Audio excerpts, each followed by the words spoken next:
Itulah Luqman ini. Hamba sahaya, wong kulit hitam. Sampai Nabi ngomong, ittaqu salasa saudan. Kamu ambil pelajaran dari 3 wong kulit hitam ini. Siapa? Bilal bin Rabah, Najasyi, Luqmanul Hakim.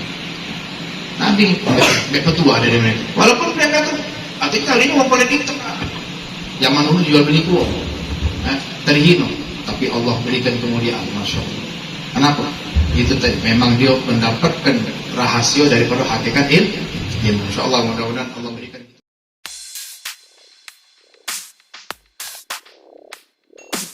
Adada khalqih wa ridha nafsih wa zinata arshih wa midada kalimatih.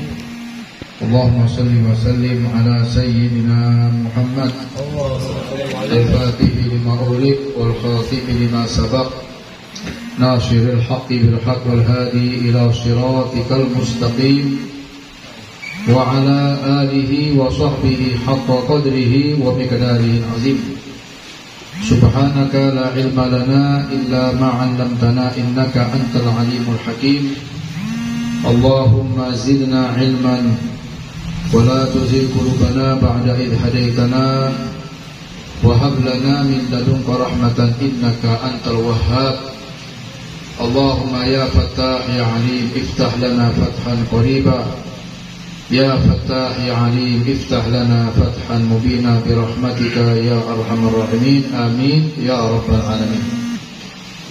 الحمد لله والشكر لله على نعم الله. Puji syukur pada Allah Subhanahu wa taala atas nikmat-nikmatnya. Pada malam ini dengan nikmat-nikmat tersebut kita masih diberikan Allah kesempatan untuk dapat menambah amal ibadah kita dengan kita berkumpul di majlis ini, berzikir, membaca sholawat, mendengarkan ayat-ayat Al-Quran yang dibacakan tadi.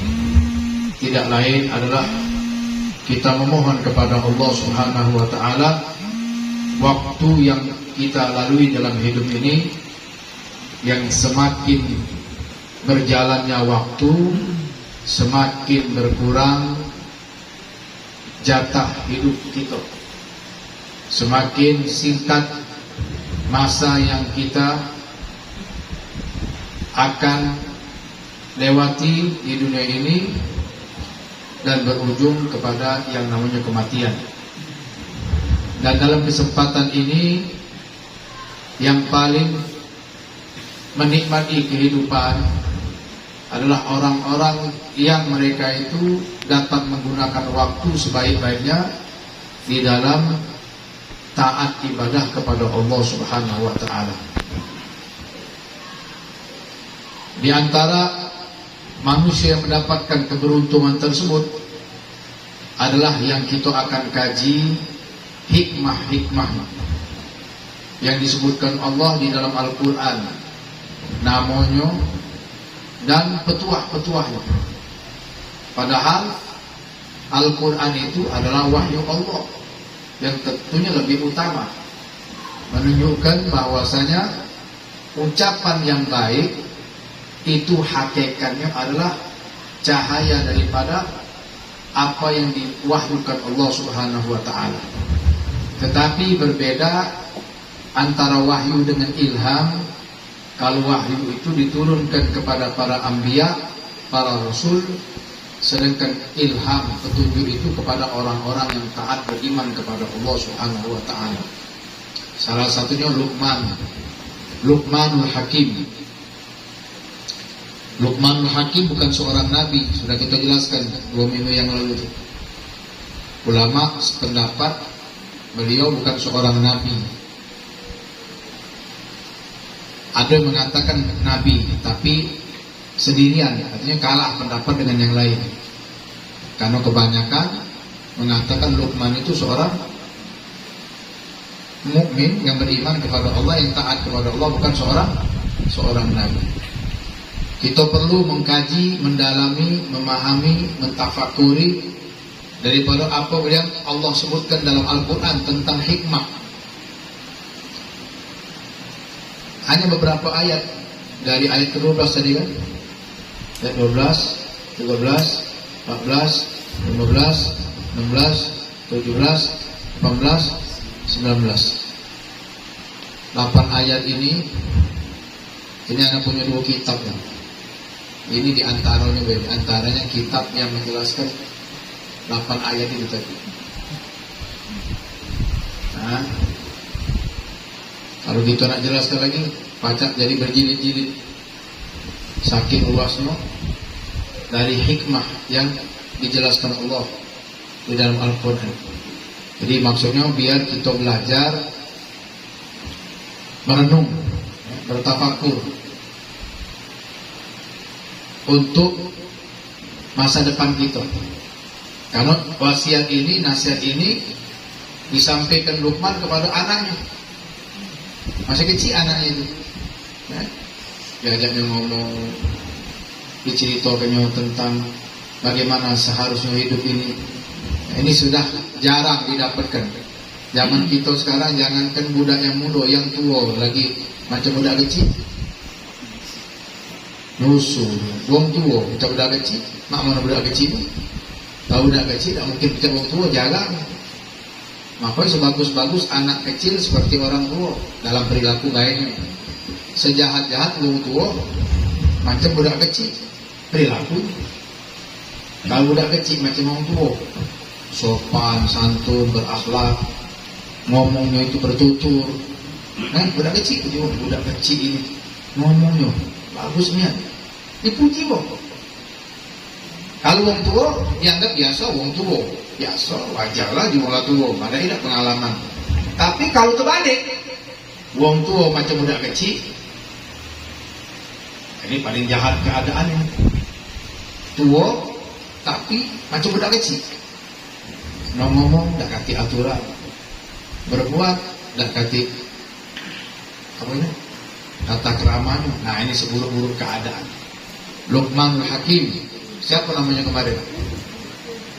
Luqman bin Ba'ura. Dia mengatakan beliau ini adalah anak dari saudari Nabi Ayub. Nabi Ayub punya saudari, punya anak. Itulah Luqman. Dia mengatakan anak bibi Nabi Ayub. Kalau anak bibi berarti misan, sepupu. Nabi Ayub punya bibi, bibinya punya anak. Itulah Luqman. Luqman bukan Nabi Ayub, Nabi Ayub. Dia mengatakan saudari Nabi Ayub punya anak, berarti keponakan Nabi Ayub alaihissalam. Dikatakan beliau ini umurnya panjang sampai 1000 tahun, sampai bertemu dengan Nabi Daud alaihissalam. Masya Allah. Yang disebutkan di dalam Al-Quran adalah hikmah. Apa itu hikmah? Ulama menyebutkan arti hikmah itu banyak. Di antaranya hikmah itu adalah yang pasti ilmu yang bermanfaat. Hikmah itu adalah ilmu yang bermanfaat. Setiap ilmu yang bermanfaat, yang mengajak orang dengan ilmu itu untuk semakin takut kepada Allah, taat kepada Allah, berarti dia mendapatkan hikmah. Tapi kalau ilmu itu tidak memberikan manfaat, berarti ilmu itu menjadi sesuatu yang sia-sia. Makanya ilmu itu bukan di tulisan, bukan yang hanya dihafal. Kalau yang dihafal dan ditulis itu akan hilang seiring dengan waktu dan zaman. Ditulis ilmu, dihafalkan, lagi lama-lama hilang. Kapan ilmu itu bermanfaat? Ilmu itu diamalkan. Dapat ilmu yang baik diamalkan. Dan orang yang mampu mengamalkan ilmunya, itulah orang yang mulia dengan ilmunya. Karena itulah Nabi menyatakan, man izdada ilman walam yazdad hudan lam yazdad minallahi illa bu'dan. Orang yang bertambah ilmu tapi tidak bertambah amal baiknya, sesungguhnya dia bukan bertambah dekat dengan Allah, tambah jauh. Apalagi majlis kita, majlis pembaca Al-Quran, tak boleh kita anggap biasa majlis ini. Majlis ini mulia di sisi Allah, karena kemuliaan sesuatu itu berkaitan dengan apa yang ada pada sesuatu itu. Tanah dibangun masjid jadi mulia karena ada kaitan dia dengan rumah Allah. Majelis apa jadi mulia? Karena di majelis belajar ilmunya Allah. Apalagi dipelajari Quran. Duduknya pakai adab, hadirnya pakai niat yang baik. Ini yang paling utama sebetulnya. Sebelum kita belajar yang lain-lain, datang pakai wudu. Itu datang di majelis, tidak pakai wudu, maaf ngerokok dulu misalnya. Datang ke majelis, tidak pakai siwak, tidak bersihkan giginya, tidak bersihkan mulutnya, tidak bersihkan pakaiannya, tidak bersihkan hati niatnya. Ini majelisnya dapat dia berkah tapi tidak banyak. Kenapa bisa jadi dia tidak mendapatkan berkahnya kalau karena di tempat ini Allah berikan nurnya Al-Quran, cahayanya Quran. Nilai-nilai Quran itu nak didapatkan dengan keadaan kita harus sungguh-sungguh. Kalau ilmu yang lain kita harus sungguh-sungguh, apalagi untuk mendapatkan cahayanya Al-Quran.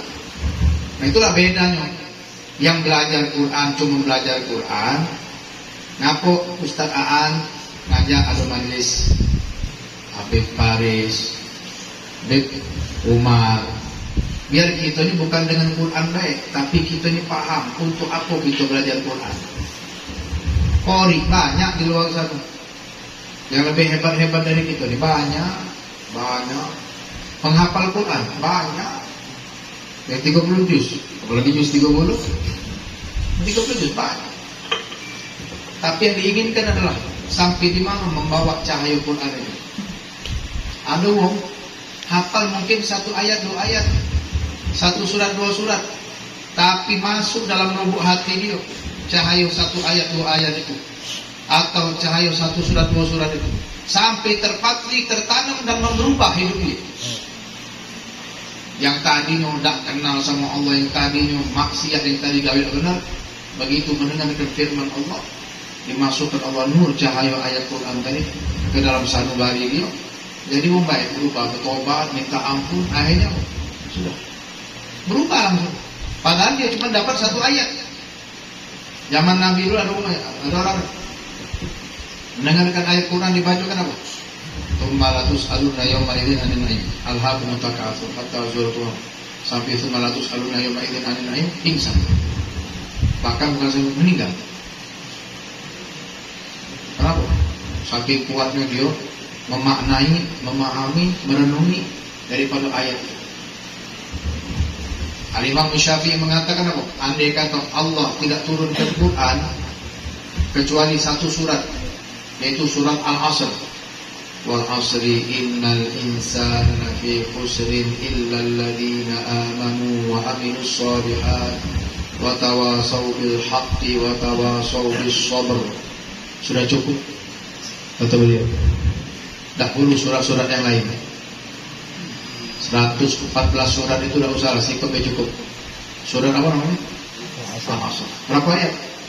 3 ayat. Saking luasnya ilmu yang Allah pahamkan kepada Imam Syafi'i tentang surat Al-Asr. Ada di situ. Kalau direnungi tadi, segala yang ada hubungan dalam hidup kita, baik hablum minallah juga hablum minallah. Ada tinggal dijabar gitu. Dijelaskan tentang waktu, contohnya tentang waktu. Itu sudah banyak nyanyikan waktu. Nah, dia ngomong sama lagi gitu. Yang kaitan dengan waktu ini kaget, ini yang diwasiatkan Luqman kepada anaknya, yaitu pada saat masih muda, pada saat umur-umur macam kamu ini. Kata-kata itu kan muda-muda, kalau paling kayak Imron, kayak Dek, Kak Mas, Anam, Sa'an, siapa lagi? Kak Ian. Terus muda itu masih. Kayaknya banyak muda-muda. Nah, belum pengantin kalau. Masa mudanya yang paling apa namanya? Labil. Nah, ini tepelok sini baca, tepelok sana baca. Tepelok baik baca, tepelok jahat juga baca. Makanya kita harus jaga waktu ini. Karena kalau sudah tua kakek lain ceritanya. Nah, buktinya kita kakek kamu ngomong. Oh iya ini Ustaz dulu ngomong. Ustadz dulu, ngomong dulu. Ya, banyak orang nyesel, tapi nyesel itu biasa datangnya kapan? Belakangan. Orang tua nyesel dengan masa mudanya, kapan nyeselnya? Waktu muda apa waktu tua? Waktu tua. Orang sakit, kapan nyeselnya? Waktu sakit, tidak mungkin waktu sehat. Orang melarat, kapan nyeselnya? Waktu melarat, tidak mungkin waktu senang. Orang mati nyesel kapan? Waktu mati, tidak mungkin waktu hidup. Jarang. Makanya diingatkan oleh Allah dalam banyak firman-Nya tentang waktu. Termasuk Luqman ini ngajak ngomong anaknya masih muda. Diunjuknya pelajaran hikmah yang luar biasa. Nasihat, banyak sebetulnya nasihat ini dari Luqman ini. Ini sebuku ini diantaranya dikatakan beliau diunjuk 1000 macam hikmah. Berbicara dengan macam-macam ilmu. Hikmah. Siapa Luqman ini? Bukan wong belaka, seorang hamba sahaya, Abdul Habashi. Apa hamba sahaya? Wong dulu dijual belikan. Manusia yang dijual belikan, akhirnya dimerdekakan, dapat ngomongnya dengan hikmah. Maka itu diantaranya kita ini kalau betul-betul ingin bertakarub kepada Allah, mendekatkan diri kepada Allah, sungguh-sungguh kita kepengen mendapatkan kebaikan dari Allah, diberikan Allah. Walaupun kita ini wong tinggal di dusun lah, dusun daerah urusan. Luqman bukan orang Arab, bukan orang Arab. Tapi Allah berikan kemuliaan. Apa sampai macam itu? Karena dia benar-benar mendapatkan daripada hikmah ilmu tadi itu. Mendengarkan petua itu diresapi, direnungkan, diamalkan. Akhirnya diangkat Allah derajat, dimuliakan Allah Subhanahu wa taala dengan kemuliaan yang luar biasa diberikan Allah Subhanahu wa taala. Pertama di antara wasiat beliau, kalau nak cerita ini panjang. Nanti kamu ngantuk dulu. Yang pertama, beliau mengatakan wasiat pertama Luqman kepada anaknya. Tadi sudah dibacakan. Qala Allah Subhanahu wa taala, wa idz qala Luqman li ibnihi wa huwa ya'idhuhu. Dan ketika Luqman berkata kepada anaknya. Siapa anaknya? Namanya An'am. Ada yang mengatakan Mishkam. Beda pendapat ulama. Dan mengatakan An'am, anaknya Luqman. Ya bunayya. Dia memberikan wa huwa ya'idhuhu, dan dia memberikan mau'izah. Mau'izah apa? Nasihat. Ini juga pelajaran bagi wong tua. Wong tua, kaget kan kamu bakal pengantin, bakal jadi bapak. Insya Allah, amin ya rabbal. Ini pelajaran penting. Seorang anak itu tidak akan mungkin jadi baik kecuali pertama yang nyebabkannya wong tuanya dulu. Umpama pohon itu buahnya jatuh tidak jauh dari pohon. Maka di sini pelajaran juga bukan untuk anak, tapi sebetulnya lebih ditonjolkan kepada wong tua. Orang tua yang perhatian sama anak, mendidik anaknya. Kalau orang tua tidak mampu mendidik anaknya, titip ke tempat yang baik, carikan guru. Karena manusia ini ada 3 yang bakal merusak dia atau ngajak dia baik. Pertama dari keluarganya, lingkungan rumahnya. Yang kedua gurunya. Yang ketiga lingkungan, kawan-kawan yang tempat dia bermain.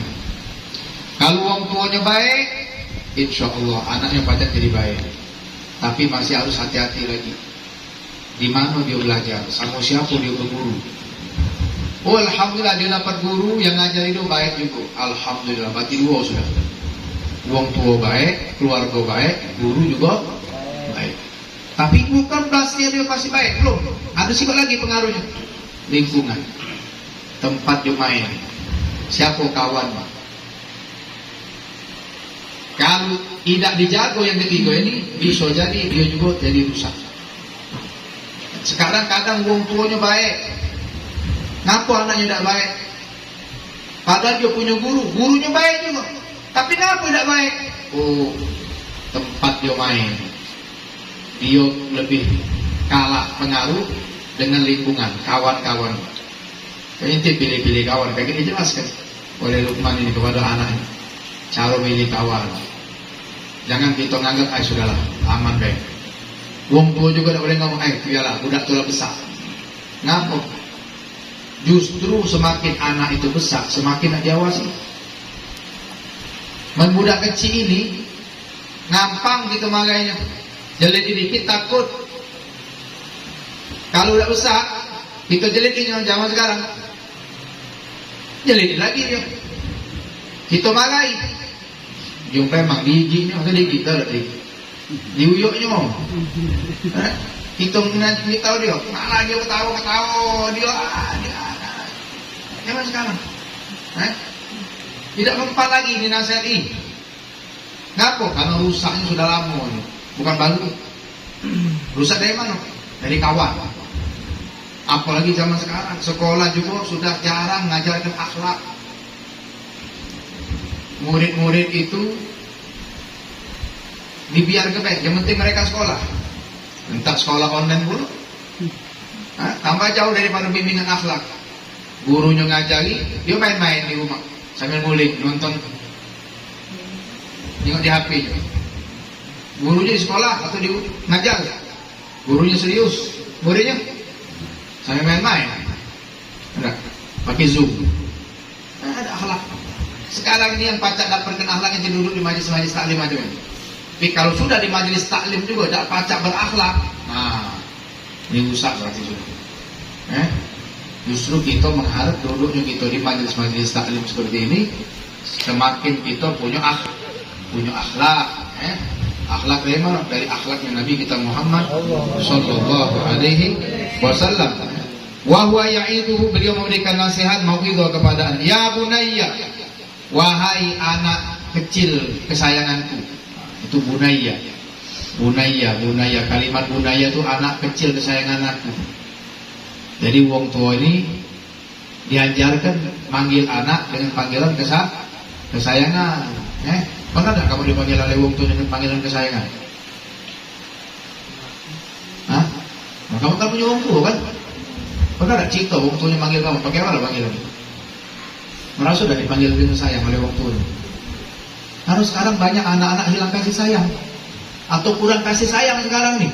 Banyak anak-anak kurang kasih sayang dari wong tuanya.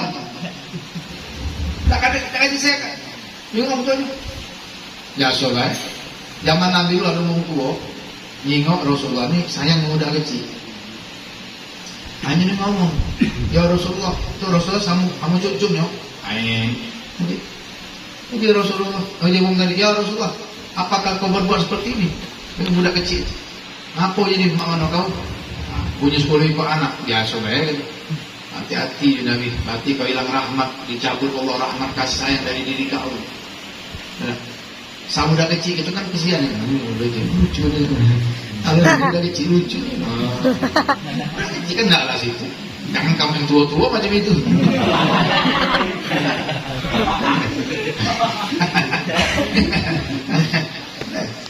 Agak 10 tahun lagi dia juga ini, bawahnya anak main buka-buka foto lama. Ya Allah, itu juga foto lama tuh beli. Ya Allah, foto lama.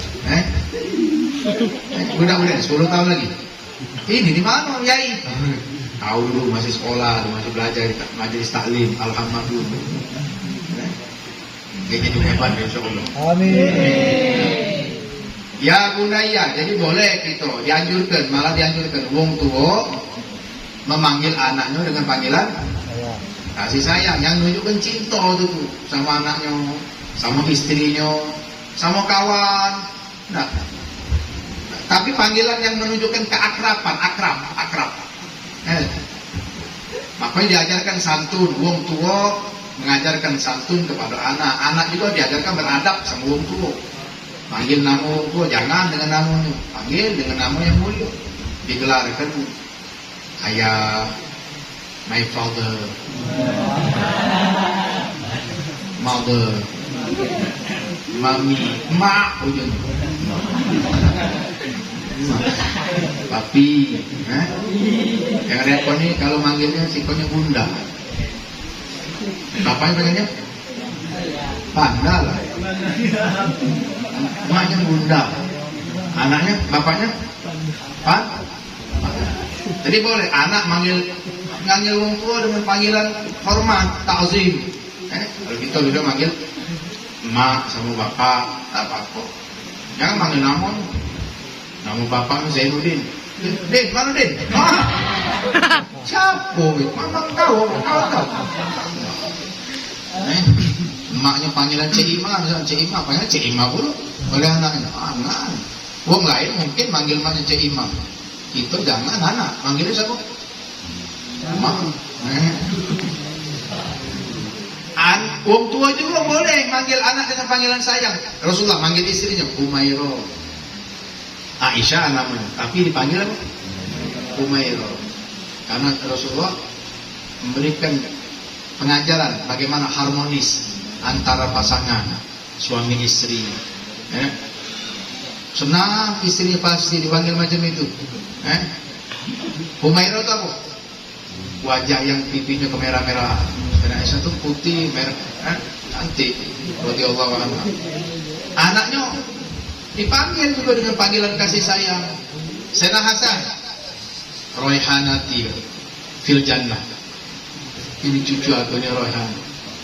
Pohon wangi yang ada di surga. Diumpamakan Nabi seperti pohon yang wangi di surga.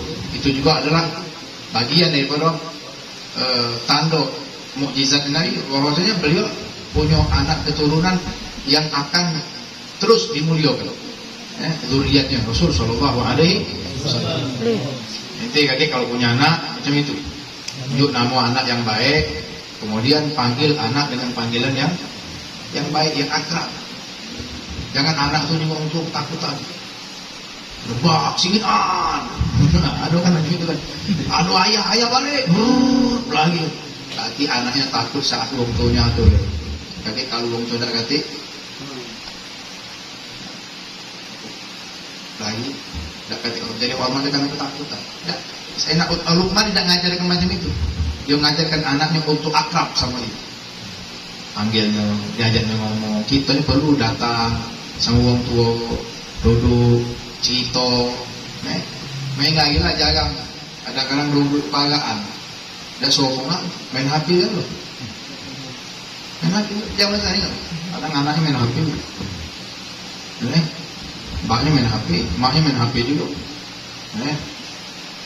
Kadang cucunya main HP, nyai main HP juga, main TikTok.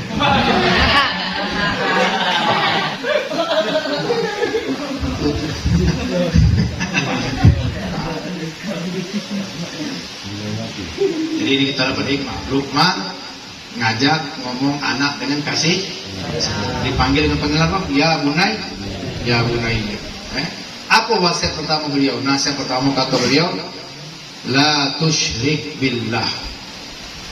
Jangan engkau menyekutukan Allah. Jangan menyekutukan Allah. Ini pesan. Yang pertama tadi itu yang paling penting kita menunjuk nasihat itu nasihat tentang iman. Jangan menyekutukan Allah. Akhirnya dijelaskan apa tak boleh itu. Inna syirka la dzulmun azim. Sesungguhnya perbuatan itu adalah dosa yang paling besar. Syirik, menyekutukan Allah. Sekarang banyak wong syirik zaman modern.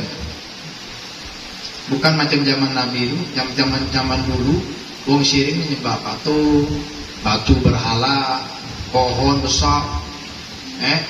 Mungkin yang lain-lain. Zaman kita sekarang menyembah apa? Nyembah harta, nyembah dunia. Termasuklah setan gepeng ini. Macam Tuhan dia sekarang ini. Nyembah hawa nafsu, nyembah jabatan, nyembah kedudukan, nyembah pujian. Ini kan paling banyak di waktu masih muda ini. Bentuk-bentuk yang macam ini. Senang dipuji wong, senang pamer, gagah-gagahan. Kalau ada kelompok tuh buat geng, belum 3-4 dia bikin geng. Rasa hebat, rasa ini. Inilah bentuk itu sekarang ini. Penampilan dari mulai rambut, kuku, wajah, pakaian. Model-model itu memang lebih banyak pada yang muda-muda. Makanya muda-muda dia selamatkan karena pengaruhnya. Tidak baca lagi sekarang ini. Kalau wong tua tak nafsu lagi, kayak buat masuk tukang gunting. Tengoklah gambar bujuk-bujuk itu. Macam-macam model kan tukang gunting itu. Ada rambut belah belakang sini, belah tengah, depannya ini. Pengen tak? Kata, macam mana Pak gunting rambutnya? Botak sudah. Sikap model pendek lurus. Nak ganti nak pegang mana? Usahaan mana pun ayo. Nanti bukan kamu usahaan. Mana lah? Coba zaman-zaman dulu. Oh, jangan tanya. Oh, jangan belakang macam ini. Besar. Kamu yang muda-muda pasti Ustaz tahu kan? Bukalah kopiannya, pasti nyelip ke rambut. Kadang-kadang majlis, Masya Allah Ustaz. Ini paling buka kamu nih panjang. Selipnya mana? Saat pintar buruk nyimpen. Masih muda, mana? Bergaya ada. Bergaya. Memang masih masa-masanya. Cuman bukan ditunggu terus. Ditunggu di kita melok siapa? Kalau ditanya sekarang, kita buat model rambut kita itu melok siapa? Nah, apakah kita melok Nabi? Apakah itu melok sahabat Nabi?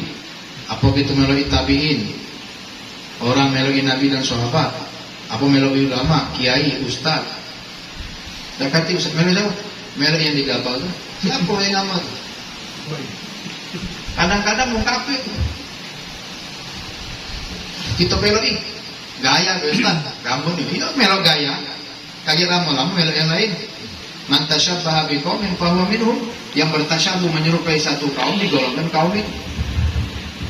Kalau niat bertasyabuh. Udah Ustaz, anak pengen macam ini. Kata Melo Isa pengen.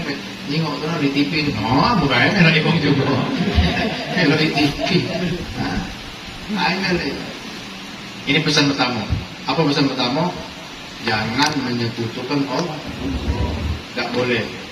Lalu kita alhamdulillah mendapatkan nikmat iman, nikmat tauhid, la ilaha illallah Muhammadur Rasulullah. Apa tanamkan iman, tanamkan Islam.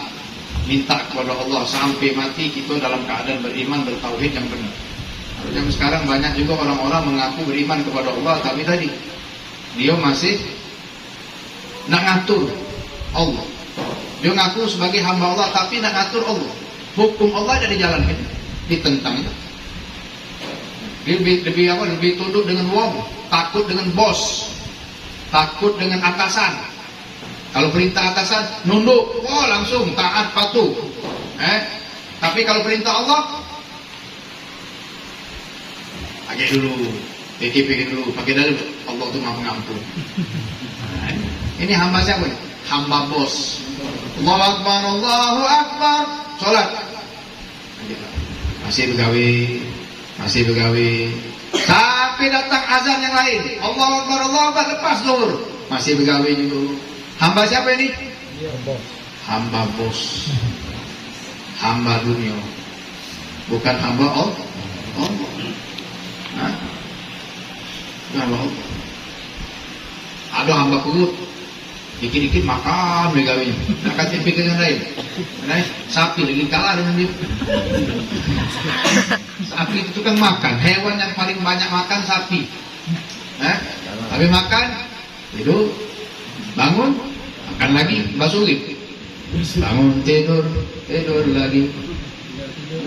Bangun lagi. Makan, tidur. Ini hamba perut. Hamba apa? Perut. Pikirannya makan deh.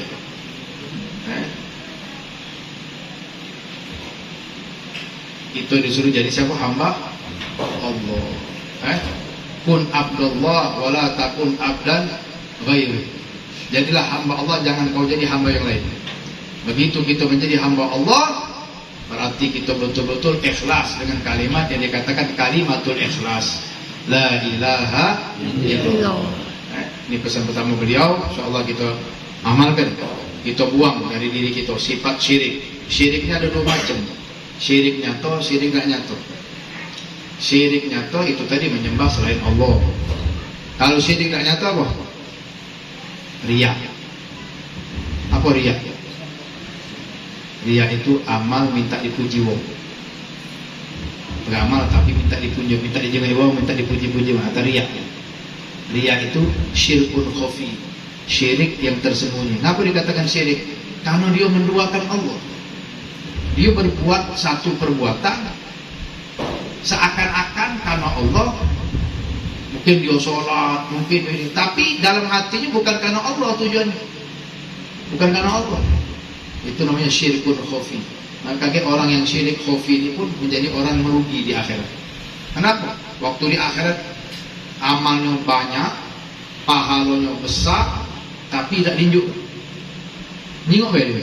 Itu nah pahala kau, pahala sholat kau, pahala ilmu kau, pahala sedekah kau, pahala puasa kau, pahala haji kau, pahala segala ibadah. Tapi tidak baca, kau tidak perlu. Ngaku? Karena dulu waktu kau ngamalkannya bukan karena Allah. Ikhlas itu berat. Tapi akan jadi mudah kalau kita minta dimudahkan Allah. Ustaz, jadi mana kita dosa beramal? Salah. Beramal tapi minta kepada Allah agar amal kita ini diterima. Kalau kita kepengen Allah nerima, pasti kita benar-benar. Nah, kita kan pengen diterima Allah. Ya Allah, tolong terima kan Allah sholat. Pasti kita benar-benar sholatnya. Ada perasaan kayak, aku jingok ahli wong, ahli bersalah, pahala aku ini jingok ahli wong. Bukan pahala besar, tambah pegang pahala gitu. Main hadro, tadi jingok ahli ustaz, hebatnya anak main hadro. Ustaz juga kali wong jingok aku hebat ngajar. Baik, tidak ustaz, tidak murid. Sama baik. Karena ikhlas itu macam tolok di pucuk jagung, pucuk tanduk. Buang berilmu celaka, kecuali orang mengamalkan ilmu. Buang berilmu celaka, apalagi tidak punya ilmu, tambah celaka lagi. Buang punya ilmu celaka, kecuali yang mengamalkan ilmu. Yang mengamalkan ilmunya celaka, kecuali siapa? Orang yang ikhlas. Yang ikhlas macam di pucuk tanduk, pacak nyampak dalam waktu yang cepat. Nak dijago itu Gus. Dikit cok nampak ulang dari nol lagi. Masya Allah. Petua-petua macam ini perlu kita hayati. Kajian kita walaupun dikit, insya Allah kita baca makna ya Allah, belajar makna caranya jadi orang yang ikhlas. Biar kita tidak menyekutukan Allah Subhanahu wa ta'ala. Makanya waktu mengucap la ilaha illallah, jangankan 1000 kali, jangankan 10.000 kali, jangankan 1.000.000 kali, sekali baik dia mengucap itu benar-benar ikhlas, tulus ikhlas dan ngerti makna yang diucapkannya dengan la ilaha illallah. Bisa paham? Kalau paham, kita kadang-kadang banyak ucap la ilaha illallah.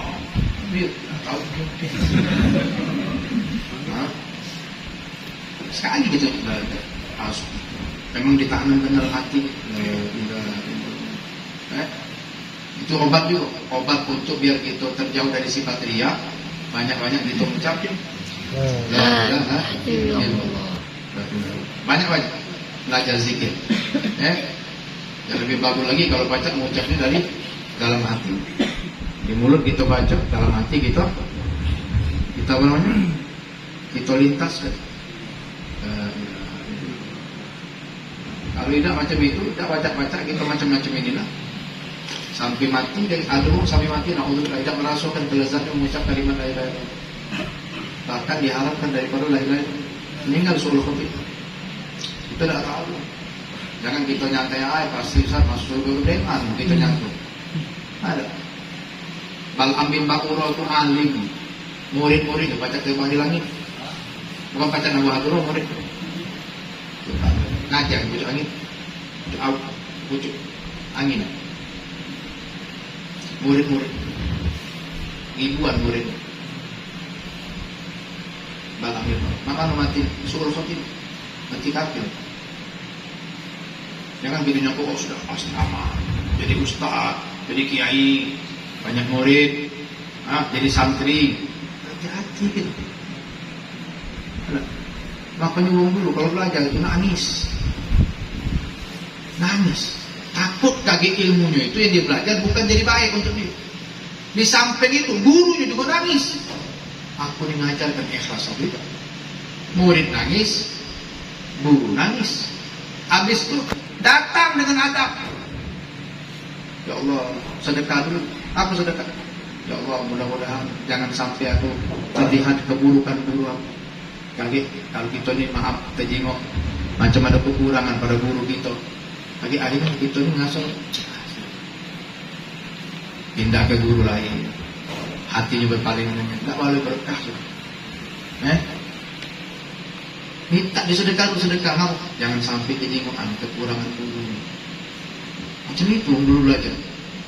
Tabah, sabar, khauf, takut sama Allah. Makanya beda. Kalau diperhatikan dulu belajar dengan kita sekarang, memang lain. Emang beda suasana, keadaan. Kenapa? Ya, karena masing-masing itu seiring dengan waktu, cara mengambil ilmu itu sudah tidak macam cara dulu lagi. Sebenarnya untung kita masih dalam zikiran, untung kita masih dalam sholawatan. Coba kalau majelis dah kata zikir dan itu sholawatan, dah kata bacaan Quran. Mengkali kita datang di majelis ini masuk masjid macam masuk pasar. Mengkali lebih hening dari pasar, kita masuk mall ni kan. Tertib masuk mall, kaki suara dengan suara musik kalau masuk mall, kita pergi mana? IP sana, PJM sana. Ini ada vaksin tapi ada. Kata vaksin tak boleh masuk dong. Masuk sepi. Nanti nak hidup situ sampai lepas. Baca macam itu. Dia dengan masuk masjid, yang budaknya lain, yang tuanya lain. Maaf, masuk mall tidak merokok. Itu masuk mall tidak merokok. Di dalam mobil dia jangan merokok dia, pacak. Oh ada AC. Teranglah masjid, berarti AC masjid. AC-nya lain, AC alami ini. Cuman iman yang baca kaidahnya. Kalau kau punya iman, tahu digerti ini masjid, rumah Allah. Kalau di jiwa mobil pacak tahan, kau tidak masuk rokok di rumah masjid, berapa menit tak baca, di Jolangga tak baca, masuk mall pacak, tidak ngokok. Giliran masuk majlis taklim, malah jiwa majlis ngokok. Haula, itu sekarang. Inilah kurang adabnya kita. Ngapunya? Di situlah sebab ilmu itu diberikan Allah berkah. Ada ilmu tapi tinggal tulisan baik. Ada ilmu tapi tinggal hafalan baik. Ada ilmu tinggal kajian baik. Kajian, ceramah, kajian, hafalan, tulisan, itulah hakikatnya. Nurnya hilang tuh, nyangkat. Mana? Bimbek lagi oleh malaikat. Sama macam HP. Inti beli HP, kan di toko tuh kalau ada nyangkut itu asli tuh, punya kok. Contoh bagang baik. Nyangkut. Kalau dari jual tahu mana nyangkut itu asli itu. Men, aku lah HP ini, aku lah fungsinya. Apa casingnya? Apa yang perlu tuh badannya? Galau-galaunya. Ada fungsi galau. Cuman kalau pikir-pikir, untuk apa casing yang bagus? Kata pengusaha. Kata kota. HP-nya mahal, kota kata. Yang berhenti lah, HP tak kau ini. Isi aja. Sekarang ada HP-nya, ada kotanya.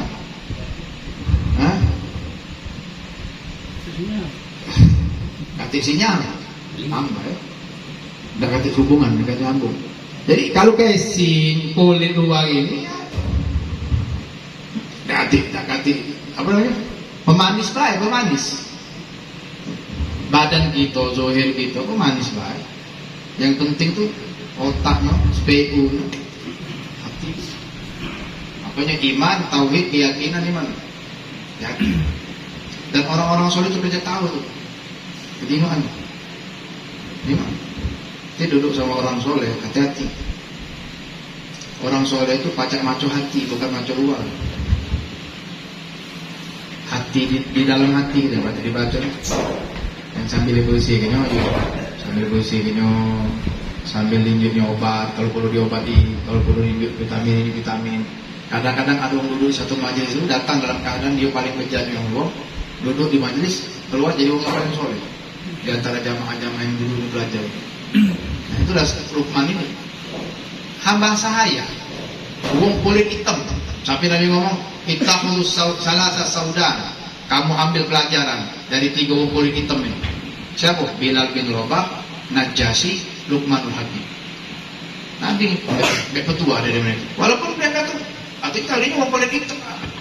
Zaman dulu jual beli tuh, terhina. Tapi Allah berikan kemuliaan, Masya Allah. Kenapa? Itu tadi, memang dia mendapatkan rahasia daripada hakikat ilmu.